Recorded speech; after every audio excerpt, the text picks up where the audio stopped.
Bien, ya estamos de vuelta para conversar acerca de la desigualdad, uno de los temas más vergonzosos que nos toca tratar. Esa es la verdad. Cuando hay chilenos de primera, segunda, tercera clase ya es como un tema que no debiera ser ni siquiera periodístico, ni siquiera estar aquí en la mesa. Raimundo, el que nace en una posición desmedrada en Chile, ¿está determinado a permanecer ahí? De acuerdo a los antecedentes históricos, de acuerdo a que esta situación viene con un determinismo histórico. Yo creo que no del todo.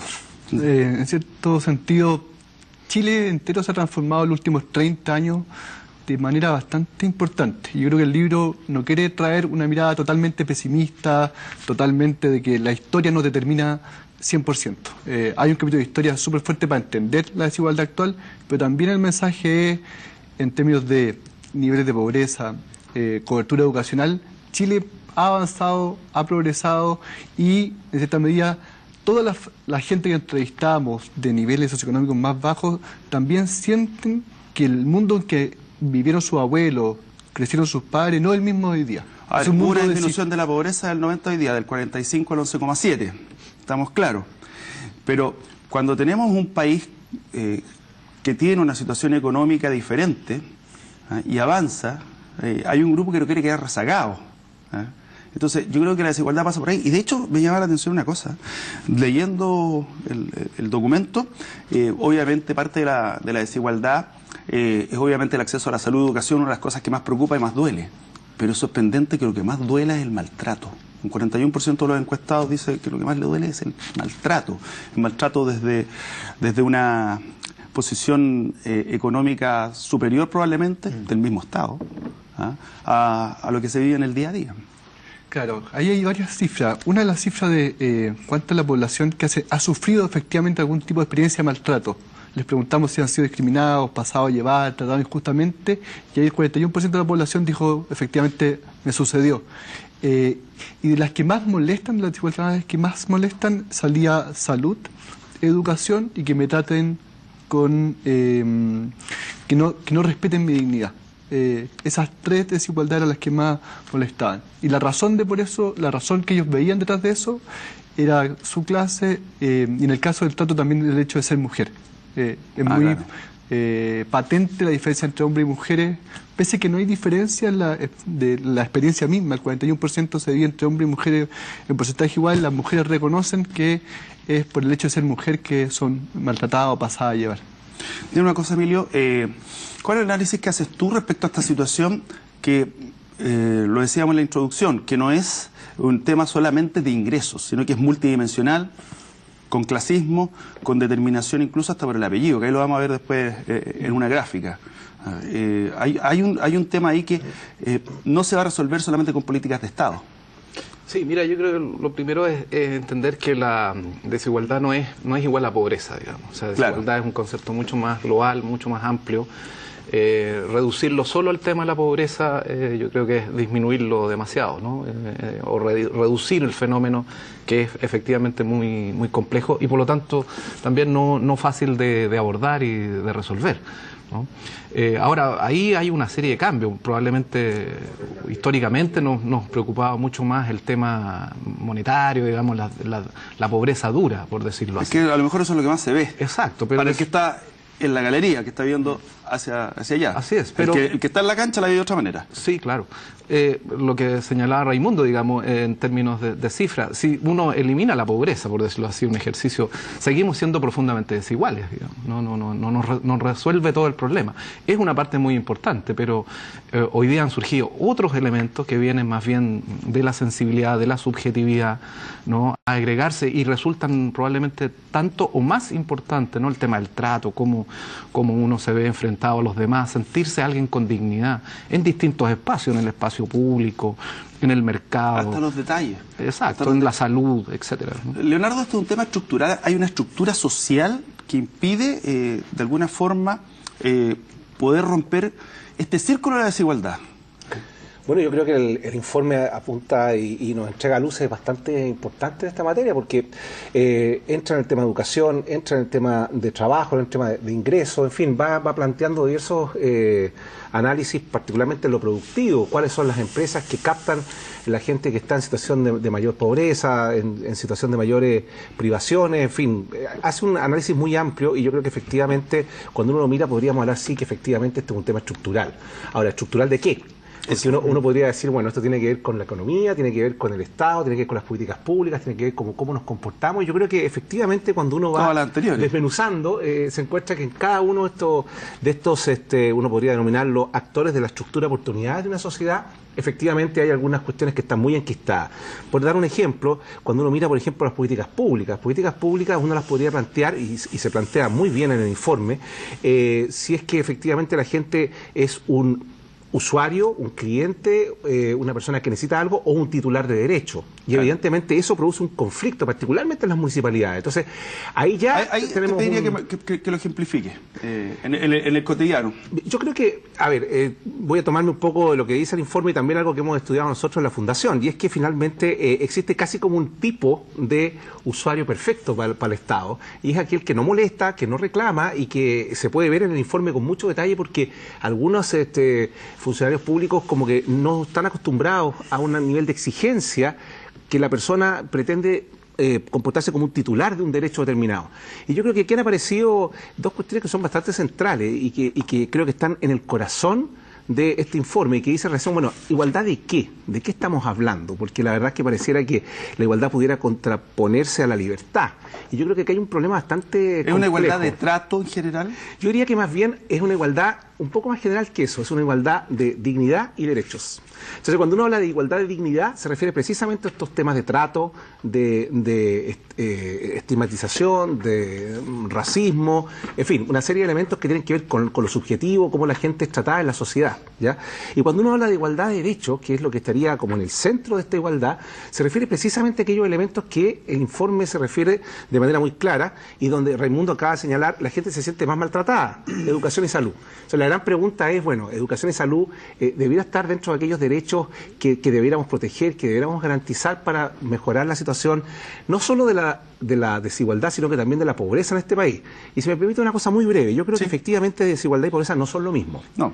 Pero aquí hay un tema que a mi juicio se ha reducido la discusión de la desigualdad al ingreso y la pobreza también.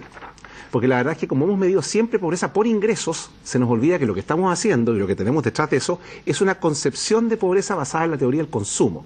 Cuando uno se va a las teorías más abiertas, como la de pobreza multidimensional, se encuentra que en realidad aquellos aspectos que se están tratando de medir o que se están tratando de demostrar son precisamente aquellos mismos que se presentan cuando uno habla de una desigualdad más allá del ingreso. Oiga, cuando te dice la tontera de que ahora determinada cantidad de chilenos tiene celulares, televisor, eso yo creo que pasa a un antecedente superfluo. Y en ese sentido, ante el maltrato, ante estas diferencias, yo siempre he dicho que existen dos Chiles, Chile y subchile. El subchile puede ser desde el centralismo hasta cosa de bajar a ciertos sectores los cuales viven tras las rejas. Y en ese aspecto siempre hay un peligro o una situación latente, que es la rabia, el resentimiento de ver que la riqueza pasa delante tuyo y una clínica espectacular acá y un hospital haciendo fila allá. Entonces, te pregunto por el resentimiento de lo que algunos llaman puede generar efervescencia social. Sí. Sí, mira, yo creo que uno de los fenómenos interesantes que ha ocurrido en los últimos años es justamente este desplazamiento de la esfera privada a la esfera pública. O sea, el tema de la desigualdad, de las diferencias, de la pobreza, se vivía internamente, se vivía en el espacio privado, se vivía psicológicamente. A lo más se compartía con la familia, nomás ¿no es cierto?, este pesar, por decirlo así. Pero uno de los fenómenos interesantes a nivel mundial también, o sea, no es solamente lo que ha ocurrido en Chile, es este desplazamiento de la esfera pública, es decir, plantearlo como un malestar social también, ¿no? O sea, de la subjetividad o familia pasa a la sociedad. Y entonces se tematiza, se empieza a discutir, pero lo más interesante también ahí es que no deriva, fíjate, de la política, como había sido épocas pasadas. O sea, los ciclos históricos anteriores siempre habían planteado el tema de la pobreza desde el liderazgo político, ¿no? De los partidos políticos. Pensemos, ¿no es cierto?, en Alessandri, en León de Tarapacá con los derechos sociales, Pedro Aguirre Cerda con pan, techo y abrigo. En fin, siempre venía desde la política, ¿no? Este desplazamiento a la esfera pública, este malestar, digamos, esta rabia, como decías tú, ¿no? Ha provenido de los movimientos sociales, ha provenido de... Hasta de las comunicaciones, porque hoy día vemos de las comunicaciones, justamente porque la gente hoy día se manifiesta, ¿no? De las marchas por educación, del desagrado de los usuarios cuando los atienden mal. La palabra más usada, empoderamiento. El empoderamiento, o sea, y ahí la política lo ha retomado, digamos. Yo creo que la política ha quedado corta. Aquí tenemos el gráfico de salarios según escolaridad. Ahí estamos viendo la diferencia entre lo que significa entre hombres y mujeres. Raimundo, ¿tú nos puedes explicar el mensaje que trae este gráfico? Porque las diferencias, como dice la palabra, se grafican justamente aquí. Sí, a ver, este es un gráfico que muestra el porcentaje de población que recibe un salario bajo. Y nosotros definimos un salario bajo como un umbral de necesidades, que en este caso la cifra es 334.000 por una familia promedio. 343.000 pesos. 43.000 pesos, perdón. Entonces lo que se ve es que aquí el 50% de la población estaría recibiendo un porcentaje, un salario bajo, pero aparte se puede ver específicamente en qué sectores, así, de acuerdo a su educación, y cuáles son las brechas entre hombres y mujeres. Y por ejemplo, ahí lo que es muy interesante es aquellos trabajadores con media completa que tienen los hombres y la mujer, la diferencia entre hombres y mujeres. Así, el hombre tiene un salario bajo, la mujer, perdón, tiene un 71% y el hombre un 50%. Es decir, con la misma educación, hombre y mujer tienen 21 puntos de diferencia en el tema de salarios bajos. Y en ese aspecto, obviamente aquí es donde se empieza a ver. Educación universitaria completa, educación superior no universitaria, y ahí es donde se empieza a provocar esta llamada brecha, o estas mismas cifras de alguna manera van uniendo el fenómeno. Así, efectivamente, y eso lo sabe todos los economistas y buena parte de los sociólogos de este país, que a una mayor educación uno recibe un mejor salario. En Chile la educación tiende a recibir un mejor premio en el mercado. Pero lo que estamos viendo acá en este gráfico es que a misma educación mujeres reciben un menor salario. Y en ese aspecto, Leonardo, pareciera que, bueno, aquí yo creo que siempre ha faltado una matriz educacional, sacando el tema financiamiento, al menos en esta pregunta. Pero también tenemos, a la ausencia de matriz educacional, de hecho hay un exceso de profesionales en ciertas áreas, lo que nuevamente te deja hacia abajo. O sea, puede haber un estudiante, una familia que con mucho esfuerzo consiguen un título profesional para su hijo, pero finalmente queda igual en el mismo entorno, a lo mejor con un trabajo, te invento, de abogado, mucho menos remunerado que el de clase alta, sin sopesar las capacidades. Entonces, en ese aspecto, ¿qué es lo que le está ofreciendo la estructura? No quiero decir el Estado, la estructura completa para un verdadero crecimiento y ascenso social. Bueno, yo creo que la promesa que tenemos desde los 90 para adelante es precisamente una posibilidad y es real, digamos, un aumento significativo de la matrícula a nivel de estudios superiores. Me refiero a CFT, institutos profesionales y universidades. Sin embargo, cuando uno va desmenuzando nuevamente las cifras, se da cuenta de que las universidades que algunos estudios denominan las universidades antiguas permiten que los hijos de la élite, que aparece muy bien mencionado en el informe, pueden educarse, y mucha gente que es primera generación en las universidades o en los institutos superiores entran en un círculo en el cual saben que hay un gran esfuerzo de su familia, que logran avanzar, pero que en definitiva lo que van a lograr no tiene comparación con lo que logran otros. Entonces ya ahí se producen ciertas diferencias. Eso es lo que se llama el capital social, que podríamos describirlo como una fortaleza, pero también una desventaja para otros. El capital social tiene que ver con eso, también tiene que ver con las redes, ¿no? Con el traspaso. Aquí el problema es la gran diferencia que se produce, ¿no es cierto?, en el traspaso, por decirlo así, de una generación a otra, de capital económico, de capitales sociales, pero también de capitales culturales, ¿no? O sea, Chile tiene un clasismo instalado, ¿no?, que es muy sutil en cuanto a aspectos para distinguir diferencias de capital cultural, ¿no?, de maneras de hablar, caminar, formas de vestirse. Si bien hay gente que puede consumir productos similares en el mercado, la manera en que los combinas, ¿no? La forma en que los expresas, te marcan una diferencia de estatus muy importante, un límite de prestigio que cruza todas las relaciones sociales, pues, y que establece diferencias, discriminaciones que se sienten, digamos, en lo más profundo y hoy día se hacen inaceptables. Yo creo que más de una conversación, lo hablábamos delante con Raimundo, esta cuestión de qué colegio vienes tú. Claro. Yo le dije, voy a hacer una prueba empírica, porque yo me acordaba que Raimundo, al menos su hermano había estado en mi colegio, por eso le pregunto, esto es empírico. Mira, apellidos con mayor porcentaje de profesionales de prestigio.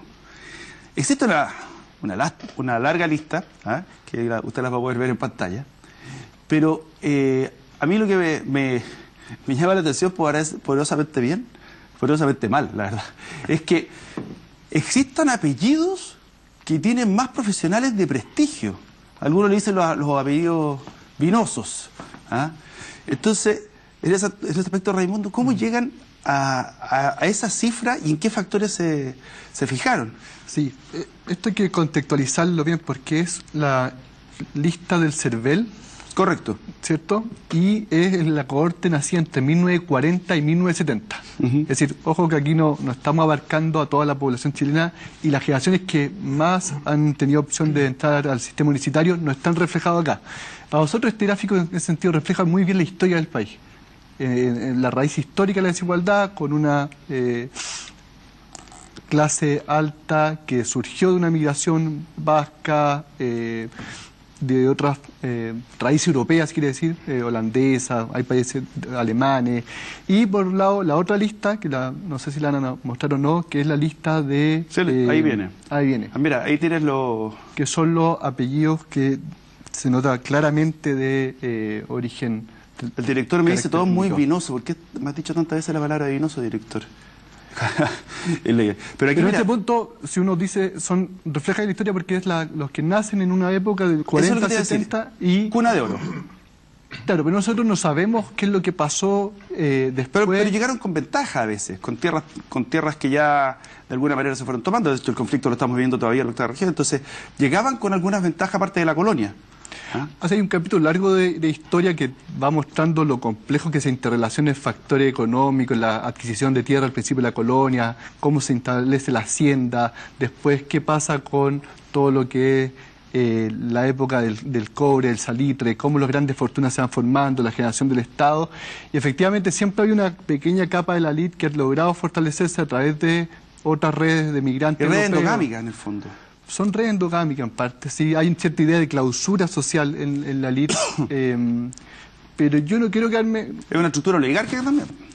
Sí, pero repito, yo no quisiera, así creo que refleja bien la historia, pero me gustaría pensar que los últimos 30 años también ha sucedido que especialmente al ensancharse la educación superior, se ha producido que hay nuevas élites, ya sea que participan de la sociedad civil, en los movimientos políticos, profesionales de primera familia, que logran tener mejores salarios que sus padres y que están ocupando posiciones altas. No quiero decir que ocupen la élite, el 1%, pero sí ocupan parte de lo que uno dice ABC1, 10%, la primera generación de profesionales que cambia la fisonomía de lo que consideramos que es lo alto en la sociedad. Entonces, los apellidos, sí, es súper impresionante, y está al lado de los apellidos que menos menciones. Que ahí están, los apellidos que, si uno los mira, es del mismo corte, ¿no es cierto? Del 40 al 70. Sí. Aquí lo que uno ve son, en el fondo, apellidos de origen mapuche principalmente. Y en ese aspecto, nuevamente nos encontramos con lo mismo, una especie de círculo vicioso. Así muestra muy bien que la desigualdad tiene una fisonomía histórica, y la historia del país cuenta con una inmigración europea, con ciertas familias que lograron mayor fortuna, pero también con una población indígena que estuvo aislada del país los primeros 300 años de vida republicana, los primeros 300 años de vida colonial, después cuando hubo la anexión, la guerra casi por conquistar las tierras, logra una posición muy demeritada, y finalmente las comunas hoy día, la 9ª región tiene con mayor población mapuche, son las comunas más pobres del país. Entonces, tampoco nos deberíamos asombrar tanto cuando sabemos desde hace mucho tiempo que la 9ª región es la región más pobre del país. Sí. Ahora, hay un tema aquí. desde los medios hay discriminación. O sea, el de acá es residente, el de acá es vecino, y el de allá es poblador. Entonces entonces el tema es que hay un lenguaje que se va construyendo desde el principio. El haitiano es inmigrante y el europeo es extranjero. Entonces, y el lenguaje construye realidades. Y en ese aspecto, ¿cómo rompemos esa estructura? Porque no solamente basta con política. A lo mejor con la llegada de más extranjeros nos vamos poniendo mucho más tolerantes y empezamos a incluir más, que sea el aporte también de la inmigración, o sea, este traspaso cultural. Sí. Entonces, no sé cómo lo ven ustedes. Si uno tuviera que a lo mejor mirar sociedad civil, digamos, y sociedad civil como todos los que somos y que estamos en el país, digamos, yo creo que efectivamente se pueden avanzar hacia ciertos cambios. Yo creo que hay cambios importantes en Chile. Por ejemplo, hoy día el trato que tenemos respecto a las personas con orientación sexual distinta, lo normal, entre comillas, de esta normalidad que Chile ha tenido entre heterosexualidad, ha avanzado muy fuertemente. La mirada respecto a los pueblos originarios, en fin, yo creo que hay una cierta conciencia, pero sin lugar a duda que si uno no cambia ciertas estructuras, digamos, que están dentro de lo que va marcando, es muy difícil hacerlo. Hoy día estamos discutiendo matrimonio igualitario, por ejemplo. Claro. Si no existiera una presión de la sociedad civil, a eso voy, digamos, de abrir estos espacios, evidentemente sería muy difícil.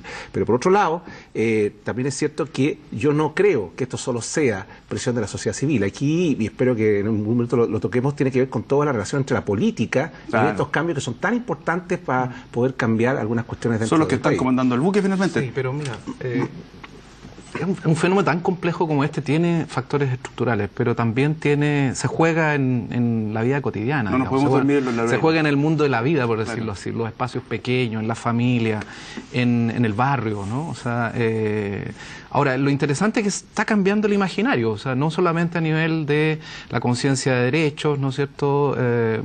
La política de alguna manera ha recepcionado tardíamente muchas de estas desigualdades regionales, de género, con los emigrantes, en fin. Una política desacreditada en todo caso. Ha sido un poquito tardío, pero incluso desde la propia política. Fíjate que lo que ocurre cuando se producen los datos sobre PSU, digamos. Aquí está lo mejor de Chile, dicen, sí, ¿no es cierto?, normalmente. O sea que el resto es lo peor. Claro, fíjate que la moneda, mira, todos los estudios demuestran que el talento se distribuye muy homogéneamente en la población. Entonces, eso es una discriminación que nace desde el propio Estado y seguimos reproduciendo esas estructuras. Raimundo, ¿tú querías decir algo? Yo quería agregar el tema de lo cotidiano y del trato, que este informe pone mucho acento en el trato, no porque nosotros hayamos hecho un gran hallazgo, sino porque en verdad la discusión social en la población se está hablando cada día más sobre el tema de la dignidad del trato. Así, la gente no soporta ser maltratada, ser mirada en menos, y esos son cambios potentes de los marcos normativos con que las personas observan las relaciones sociales cotidianas. Puede ser que hace 10 años, 15 años quizás la espera en la salud o el no tener una esperanza en la movilidad social era algo tomado como la que me tocó. Claro. Pero hoy en día hay nuevos criterios morales, nuevos criterios normativos, nuevas expectativas de cómo deben ser tratadas las personas, que es lo que yo creo que refleja parte de este informe. Vamos a ver lo que nos va diciendo redes sociales. Dice Fernando Puente, nos escribe desde allá del sector del Cajón del Maipo. La segregación empieza en los círculos de los colegios y se relaciona con dónde vives.